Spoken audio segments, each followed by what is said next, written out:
Yes, that's what I had, or at least as far as I could tell it really was. My wife Hilly and I tied the proverbial knot nearly 20 years ago. In fact, our 20th anniversary was just a few weeks away on December 10, and I could honestly say that I wouldn't change much to make our life together any better. Of course we had our arguments, but making up was always much more enjoyable. That's just the way we were. In our marriage there was only one truly dark period, and that was in our second year. We both married young. I was 20 and Hilly was just 18, and we had been childhood sweethearts living just around the corner from each other. My older brother Bob had married her sister Pam a year before, and it seemed like the right thing to do. Our problem was that the other couple had their first child within the first year. While we seemed unable to, we both got tested, although the doctors kept telling us that we were worrying too much and just needed to let it happen naturally.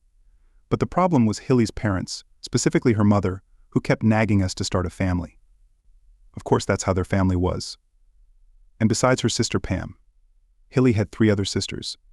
Jen, my mother-in-law, desperately wanted a son since she hadn't been able to have one herself. And of course, Bob and Pam's first child was another girl. The pressure. The test results were rather inconclusive. Hilly was fine, but my sperm count was slightly below normal or something like that. I didn't really understand much. The doctors assured us that there was nothing serious, that everything was fine, and that we just needed to be patient. Their words were that our first child would decide when it was time to arrive. We were patient, but that didn't mean our marriage wasn't under strain. Fortunately, as it turned out, we didn't have to wait too long, and in the 3rd year of our marriage, Hilly gave birth just as the doctor had promised. Linda, a beautiful little girl in every way, though she was another girl at least that put our fears to rest about whether we could have a child or not. And from then on everything calmed down and our marriage became ideal and continued in that same spirit, undoubtedly because we were more relaxed. Hilly soon became pregnant again, and finally Tom was born. Yes, a boy, and the whole family was over the moon with joy. Don't get the impression that the girls were neglected or loved any less, but the first son in the family just made everything special.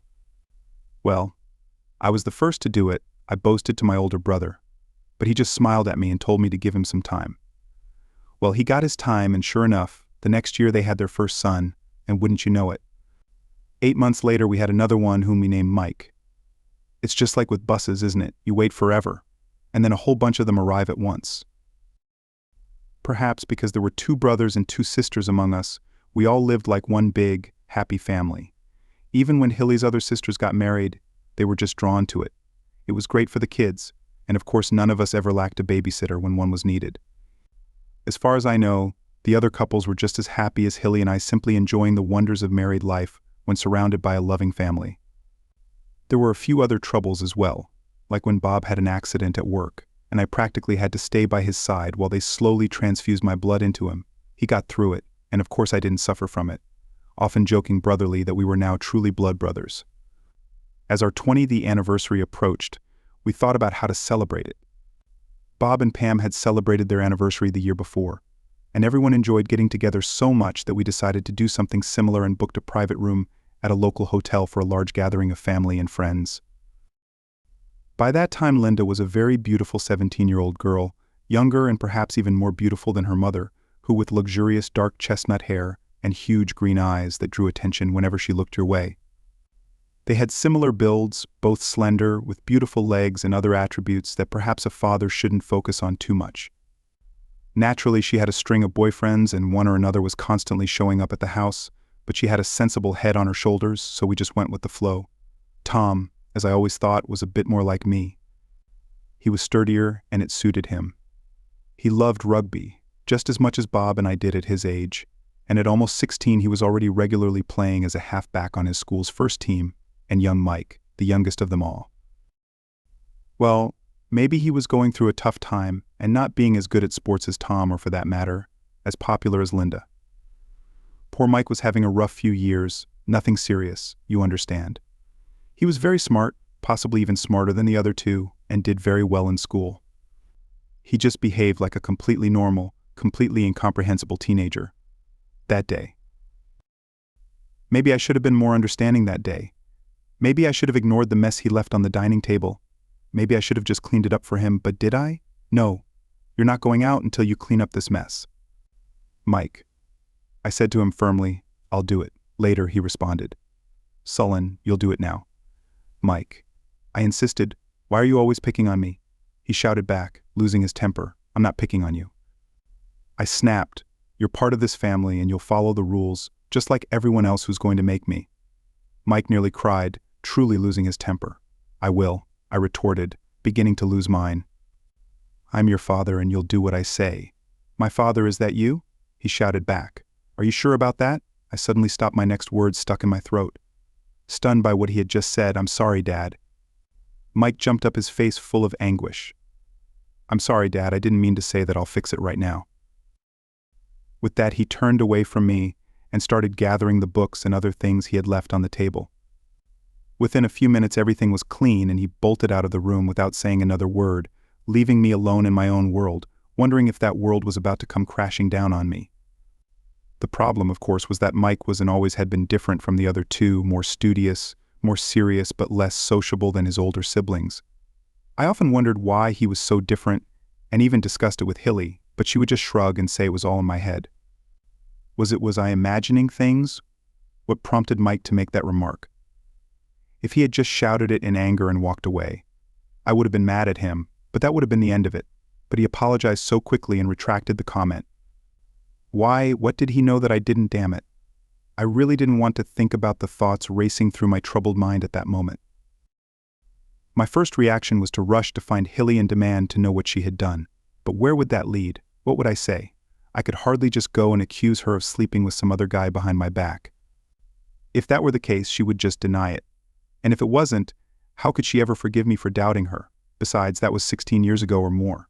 But does that change anything? Is it still going on? My stomach was churning, I felt like I was going to be sick, and I still didn't know if I had any real reason to worry. Oh God, what a terrible day it was. Blood types. That's it, I thought. And without another word, I went to our study and dogged through the children's medical records. Linda, Tom, and Mike all O+, which after giving blood to my brother I knew was the same as mine. I felt a wave of relief wash over me until it occurred to me that blood types don't tell the whole story. If Mike had a different blood type, that would have been one thing, but the fact that they all had the same blood type could just be a coincidence and didn't confirm that he was truly my biological son. Oh God, what should I do? DNA, I couldn't believe that thought had crossed my mind, that one careless comment from an angry son had thrown me off balance.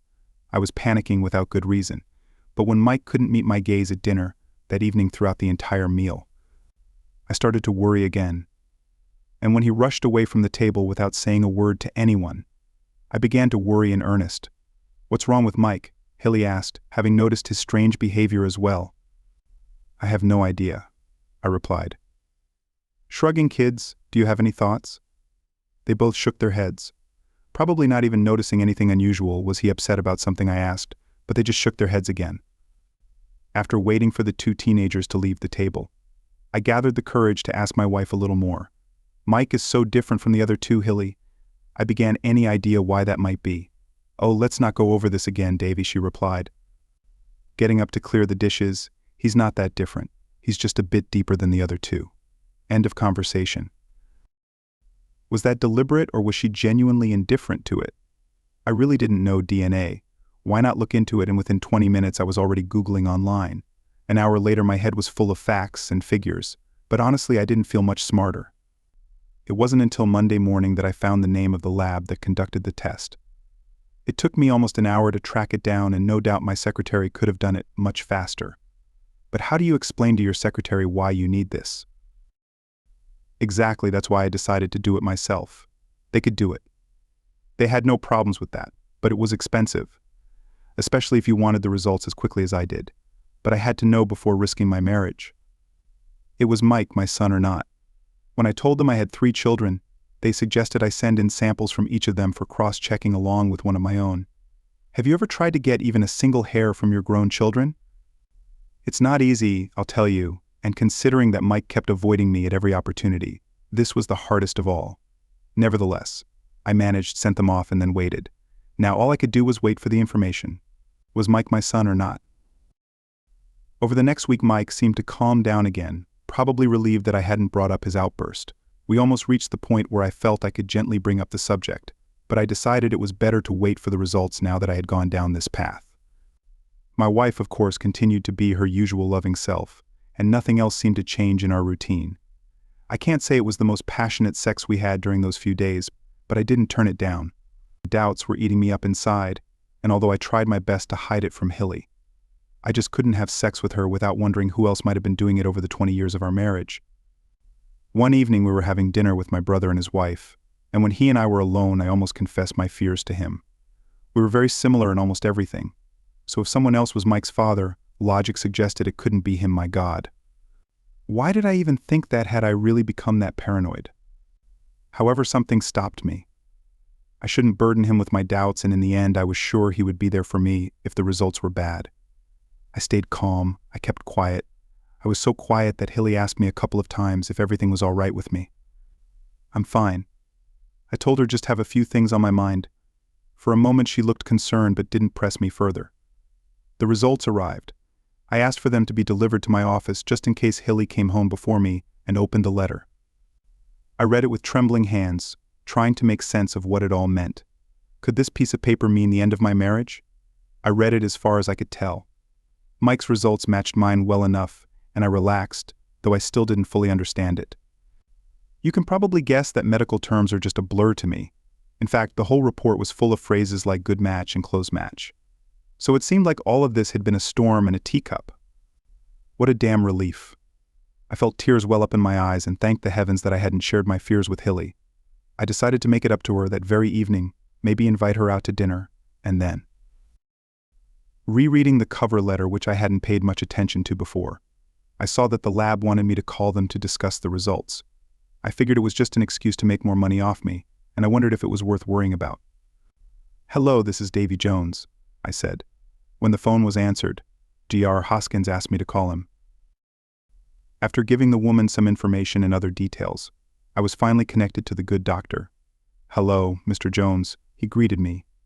"Have you had a chance to review the results? We sent you." "Yes," I replied confidently. "If I understand correctly, it seems my concerns about my son, Mike, were unfounded."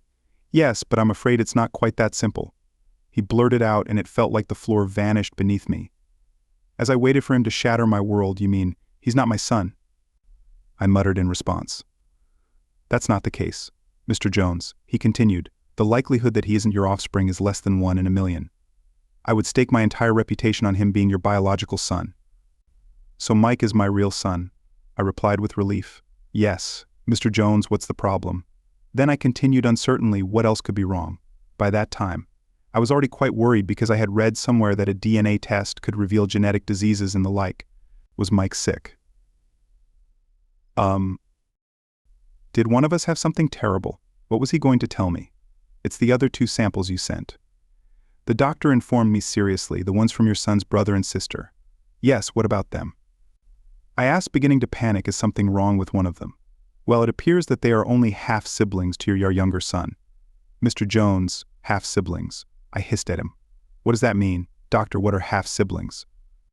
"It means, Mr. Jones," he continued, "that it is very unlikely you are their biological father." I dropped the phone, and the next thing I remember is coming to, surrounded by a group of my coworkers, "Give him some air." I heard someone say as I slowly regained consciousness, struggling to breathe, "Are you okay, Davy?" Another voice asked, and I nodded, trying to get to my feet. They helped me up, and I found myself sitting in my chair, while people behind me murmured about how hot the office was and how much stress they were all under because of the workload. What nonsense, if only they knew. They had someone drive me home telling me to take the day off. I was grateful that when I arrived the house was empty. Hilly was at her part-time job and the kids were at school. I had to do it. I really didn't want to do it, but I had to with trembling fingers. I dialed the lab's number again, and after a few moments, I was speaking with the doctor once more, apologizing for cutting off the call earlier. "I'm sorry, Mr. Jones," he said. "I should have warned you beforehand, but we usually communicate by mail and it can sometimes be very challenging." I told him I understood that I was fine, and he reviewed the test results with me again. Mike was undoubtedly mine. Linda and Tom were unlikely to be my children, but the results said that all the matches were good or close. "Doctor," I pleaded, "could there be some mistake?" "If we had only 1 sample," he explained cautiously, "we might have asked for another sample for verification, but with 2 samples it's almost 100% certainty. Those two are full siblings, but I'm afraid it's unlikely that you're their father, but you said they were close. I repeated desperately, clinging to the thin thread of hope. What does that mean? Do you have a twin, Mr. Jones? He asked cautiously, or perhaps a brother. My brother. I exclaimed excitedly, what the hell does he have to do with this? You have to draw your own conclusions. Mr. Jones, the doctor continued. If you could obtain a sample from your brother, we could conduct a verification, but I was no longer listening. My little perfect world had truly come to an abrupt end. What was I supposed to do? Did I want to end my marriage? Did I want to cut ties with my only brother? You can divorce your wife, but you certainly can't divorce your brother. Maybe it would be better to continue living, as if I knew nothing to go on, living a miserable lie. I couldn't in any case. What about Mike? He knew something, that much was clear, but it seemed like he had the wrong idea. Of course, from now on I would see my son Mike in a different light, but would I love Linda and Tommy less? I couldn't imagine that I would. How could I? They were my children, whether I created them or not, and no piece of paper could change that. But what about Hilly? That was the big question, what to do with that cheating and my bastard brother for that matter, and Pam, my sister-in-law. What about her? How would she take the news? How would the rest of the family react? Too many questions were spinning around in my head. Oh God, it was all so complicated, and I didn't feel ready for this ordeal. I remember walking out the front door and starting down the street, but the next thing I remember is waking up in the hospital with bandages on my arms. I had stumbled in front of a car, drunk out of my mind, but I didn't know that at the time. Davy, are you okay? I turned to see who asked the question, but it hurt. Hurt like hell. It dawned on me that it was my wife. No, not my ex-wife. Not yet anyway. Speaking to me, she was still my wife. I didn't say anything, at least nothing significant. I just didn't know what to say. How about hi, darling? I just found out that the 2 kids aren't mine and that you're sleeping with my brother. Did you have a good day? What's for dinner doesn't quite sound right, does it? In any case, it turned out my injuries weren't life-threatening, and the next day they sent me home. However, I couldn't do anything to help myself, so I was forced to rely on Hilly for assistance. This gave me time to think, time to plan, but at that time was wasted and I still didn't know what to do. Somehow, though, Mike and the other 2 kids seemed like the main issue. Whatever. I decided it had to be in their best interests. Even if my own had to suffer from now on, Hilly's interest would come last. All I knew was that our 20th wedding anniversary was approaching and the room for the big dinner had been booked. By then everything needed to be resolved. Within a week or so I more or less recovered, at least physically, and everything seemed to return to normal as I figured out what to do. Except for Mike, who seemed on the verge of going off the rails and was just at the age to do so. You'll have to talk to him. Davy, Hilly said one late evening. I don't know what's wrong with him. It seems like he doesn't want to talk to me anymore. I'll talk to him. I promised. Do you have any idea what's bothering him? She asked. I do. A few ideas, I replied curtly. Do you want to discuss them with me, Davy? Not really, I answered, which left her somewhat disconcerted. The opportunity arose the next day when I found him alone in his room, and unless he shoved me out of the way, he wouldn't be able to avoid me. Want to talk about what's bothering you, son? I began gently. He just shook his head. He didn't want to talk. Maybe it's something to do with that day. Mike. I nudged him. You know, about our relationship. Mike looked at me and I couldn't help but notice a tear in his eye. Suddenly he seemed older than his tender years. You don't know, Dad, do you? He challenged me. I might know more than you think, son. I replied, trying to keep a smile on my face. Then why don't you do something about it, Dad? He whined. Why do you let them get away with it? Wait. This wasn't going as I thought. It didn't seem like we were talking about the same thing. Get away with what, son? What the hell else could I say? You really don't know. Dad, he repeated, apparently not son. I had to admit it's Mom and Uncle Tim. Dad, he told me barely above a whisper when you're at work about once a month or so. It's a damn shame. Uncle Tim, damn it. Tim was the husband of Anne, another one of Hilly's damn sisters. Oh, that I mumbled pathetically, not knowing what else to say. They've been doing it for years. Dad, my son informed me. Linda thinks I'm Tim's son, not yours at that. He broke down and cried, and I wrapped my arms around him to comfort him. It had been a long time since I'd done that, and I was surprised by how big and strong my little boy felt. I can absolutely guarantee you, Mike. I comforted him, still holding him close. You are my son in every way, not Tim's." "How do you know, Dad?" he sobbed. "How can you be sure?" "I'm sure, son," I told him firmly, "trust me." I'm sure we talked a bit more and without revealing too much. I convinced him of my paternity and it seemed like a weight had been lifted from his shoulders. However, there was no mention of my brother being the father of the other two children, and I found that my perfect family wasn't as happy and content as I had believed. Both Linda and Tom knew about their mother's affair with their uncle, but not knowing what to do about it, they chose to simply turn a blind eye. What a terrible position to put your own children in. But Tim got his wife and was the youngest of the four sisters and without a doubt the most beautiful of them. Hilly was attractive enough, but Anne. Another blow struck at the heart of my so-called perfect marriage with Hilly. A few days later I invited all three kids to lunch, and did the hardest thing I've ever done in my life. I told them everything I had learned, every damn thing. I had no idea how they would react, but they took it better than I expected. Linda cried a little and Tom sat with his head in his hands. All three wanted to go straight to their mother and confront her, but I convinced them to wait as I needed to take care of some things first. All three swore their love and loyalty to me and were close to vowing never to see Hilly again. Of course. I talked them out of that, reminding them that no matter what she had done, she was still their mother and had taken good care of them all their lives. I spoke of her in terms that I didn't actually feel, especially after the kids told me their side of the story. Hilly, my loving wife, had obviously been having an affair with her brother-in-law's Tim for some time, but likely not long enough for him to be Mike's father once a month might have been a big exaggeration, but honestly, none of us knew for sure. The only thing I knew was that the kids were so grateful to have been told the truth, and all three of them cried. Even Tom, when we gathered together at the end of the evening, let me correct that last statement. All four of us cried. Revenge, I needed to get revenge, but in a way that wouldn't cause my children any pain. And yes, I use that term carefully. I mean, my children. I thought long and hard, but I couldn't come up with any grand act of revenge. It had to be just a straightforward confrontation. At least I had an event where I could do it. December 10th. The family gathered as families do. My parents had passed away by that time, and Bob and I had been fairly labor-born children. That evening at the anniversary dinner, there were 39 of us, mostly Hilly's family and their families, but there were other friends of ours as well. The dinner was good. At least that's what they told me. But as for me, I could have been eating cardboard and drinking water. Time for speeches. It began the end.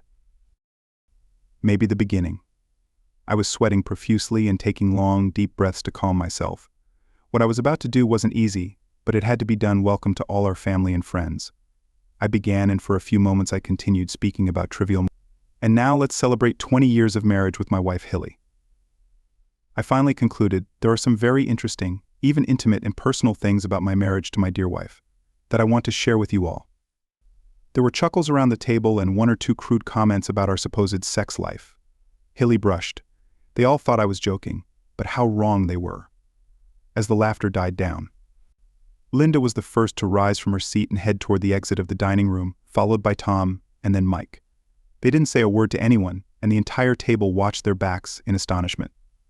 Not understanding what was happening. "You three get back here," Hilly shouted angrily, jumping to her feet. "Don't be so rude to your father."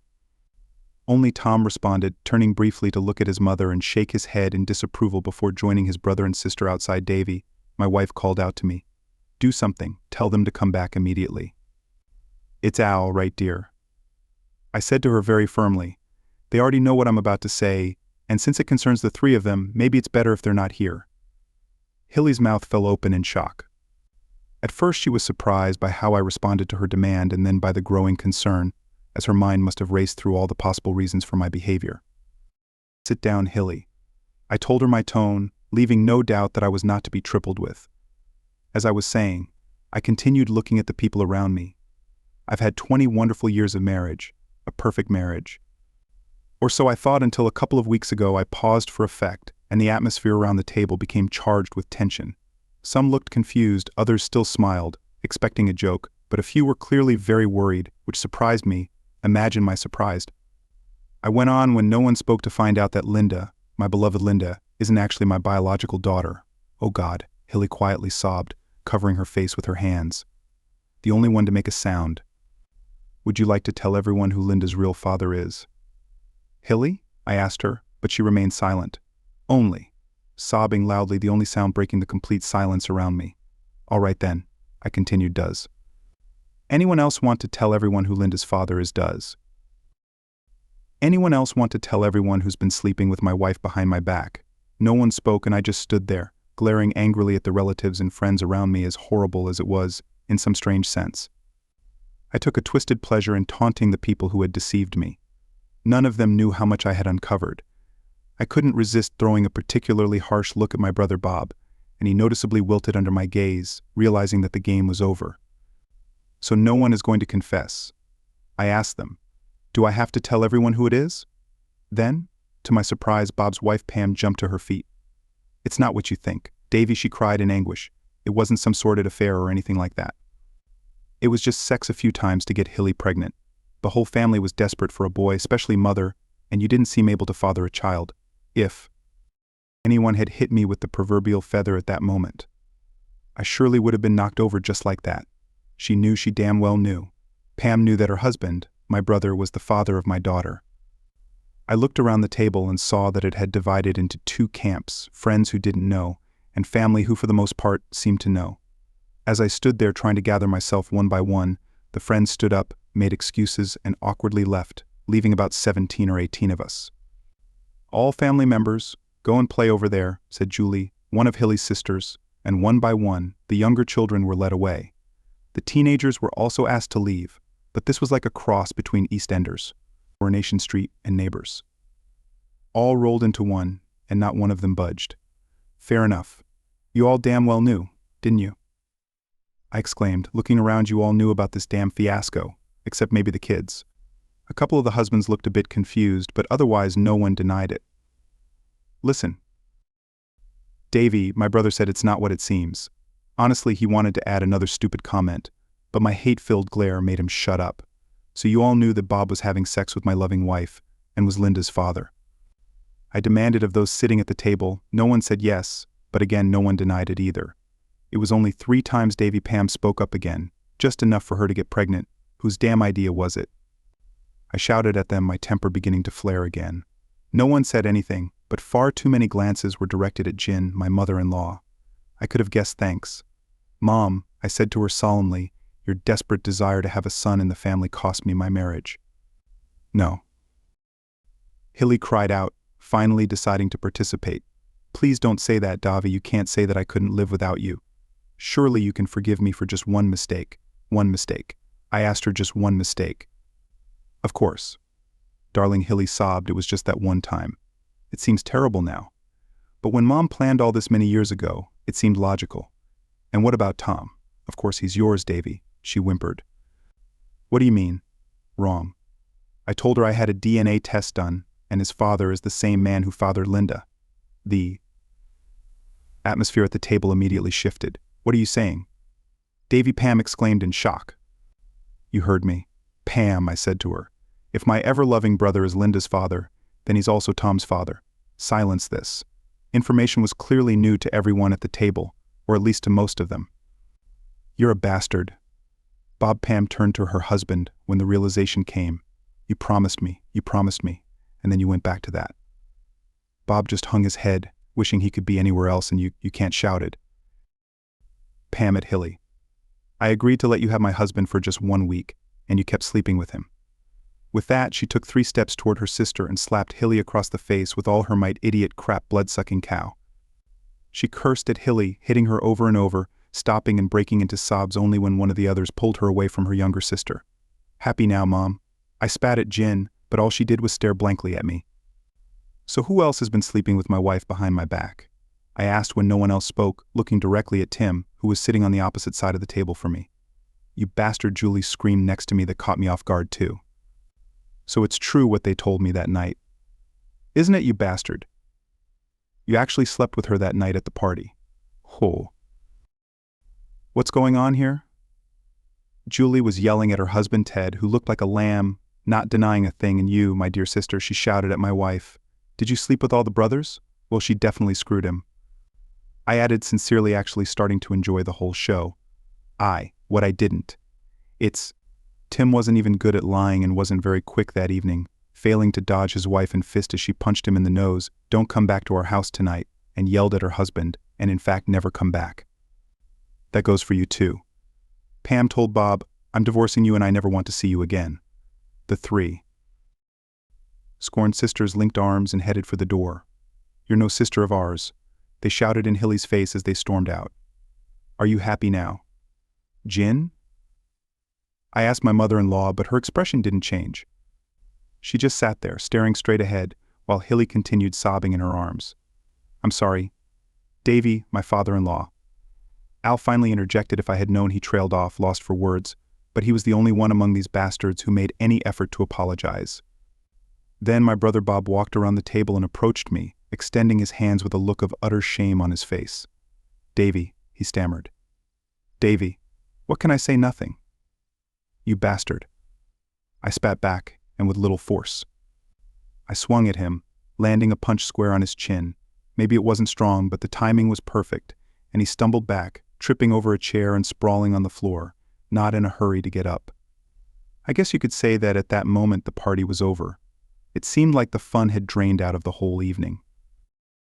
That night Hilly never came home, and aside from coming to collect a few things, she never returned home again. The kids refused to speak to her for some time afterward, but no matter how much I hated her, I had to think about the long-term well-being of the children. Eventually they came around and let her back into their lives, but it was never the same. I was their dad and I guess she became more like a favorite aunt. The whole family fell apart. 2 of the 3 sisters who left that night got divorced, and only Pam stayed with Bob, though she gave him hell, deciding that what's good for the goose is good for the gander. Pam came by a couple of evenings later when the kids weren't home, and it quickly became clear what was on her mind, whether it was revenge for her or revenge on me. I never found out, but I got my comeuppance. There was no love or compassion. We just had sex like rabbits for hours. It was strange, just like sex with my wife, but different. Afterward, she thanked me and left, and it wasn't until a few months later that I found out she had made it a habit slowly, working her way through Bob's friends until she had slept with nearly all of them. Would their marriage survive? I didn't know, and I didn't care. It wasn't my problem, but it must have been a damn shame for that damn brother of mine. 3 weeks later, one of the sisters and the pretty one called me and invited me to dinner. I went, we ate, talked, got romantic, kissed, and eventually ended up in bed. But this time it was different, and after the initial passion we made love, and it felt like the early days with Hilly all over again. I don't know why Tim neglected his marriage, but it certainly wasn't because of Anne's lack of sexual appetite. The sweetest revenge, perhaps, was when Alf, the long-suffering husband of my ex-mother-in-law Jin, decided he'd had enough of her meddling, bought a 40-foot yacht, and spent the rest of his active life sailing around Europe. It paid off, and sometimes the kids spend a week or 2 sailing with him, and places like the south of France. Lara, she, and the Canary Islands became familiar to us. Linda met and eventually married a young Spaniard she met during one of our sailing trips, and his family owns what might be the largest marina in Europe that came in handy too. The 2 boys are still out there playing the field, perhaps wary of marrying too early as their father did. They've got time in me. I don't see Hilly, but the kids tell me she's living day to day and often asks about me. The kids tell me, and I just grumble. Oh. And I'm considering giving the idea of a perfect marriage another shot. But this time within it, I think we love each other, but we're both still a bit cautious. We'll see. I want to be sure I'm not marrying and just despite Hilly, but I would love to see her face if it happened. Thank you for listening until the end. See you in the next episode of Cheating Secrets. Take care of yourself and your loved ones. Goodbye.